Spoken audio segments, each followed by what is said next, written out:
মধ্যবিত্ত পরিবারের ছেলে মাধ্যমিক পরীক্ষায় 95% নম্বর পেয়েছে। বাবা মার্কশিট হাতে নিয়ে আনন্দে চেঁচিয়ে বললেন, ওগো শুনছো, পায়েস বানাও, আমি রসগোল্লা আনছি, তোমার ছেলে মাধ্যমিকে 95% পেয়েছে। মা রান্নাঘর থেকে প্রায় দৌড়ে এসে বললেন, কি বললে, আমাকেও দেখাও। ছেলে মাঝখানে ফট করে বলে উঠল, বাবা, মাকে রেজাল্ট দেখিয়ে কি হবে? মা কি লেখাপড়া জানে? মা তো আঙুল ছাপ, নিরক্ষর, মার্কশিট তো পড়তেই পারবে না। মায়ের চোখ ভিজে উঠল।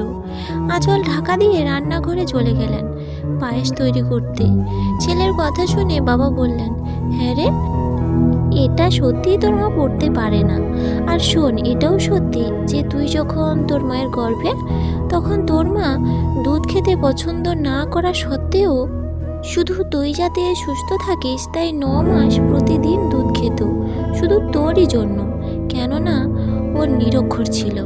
সকাল 7টার সময় তোকে স্কুলে যেতে হবে, তাই তোর মা ভোর 5টার সময় ঘুম থেকে উঠে তোর পছন্দের জলখাবার আর টিফিন তৈরি করতো, কেননা ওর নিরক্ষর ছিল।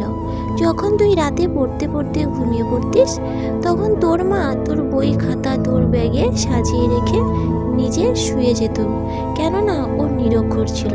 তোকে ভালো কাপড় জামা জুতো দেওয়ার জন্য আমাকে জোর করত, আর নিজে দুটো শাড়িতে বছর পার করে দিত, কেননা তোর মা নিরক্ষর ছিল। তোর মা ভালো ভালো খাবার বানিয়ে তোকে আর আমাকে খাইয়ে নিজে যা হোক কিছু খেয়ে নিত, কেননা তোর মা নিরক্ষর ছিল।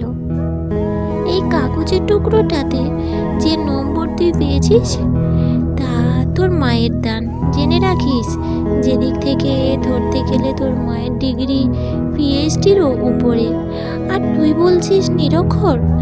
মা তোর সবচেয়ে বেশি ডিগ্রিধারী শিক্ষক। যা, মায়ের পা ধরে ক্ষমা চেয়ে আয়। ছেলে বুঝতে পারলো সে কত বড় অন্যায় করেছে, মায়ের বুকে কতটা আঘাত করেছে। সে কাঁদতে কাঁদতে রান্নাঘরে ঢুকে গেল। অনেক সন্তানই নিজেদের বাবা মাকে অপমান করে, ছোট ছোট কারণে রাগ দেখায়, অভদ্র ভাষা ব্যবহার করে কথা বলার সময়। তাদের একবার ভেবে দেখা উচিত যে মা বাবারা তাদের জন্য কত কষ্ট সহ্য করেন, নিজেদের ইচ্ছে অভিলাষ জলাঞ্জলি দিয়ে সন্তানকে মানুষ করে তোলেন। সন্তান প্রতিষ্ঠিত হলে তারাও কত খুশি হন।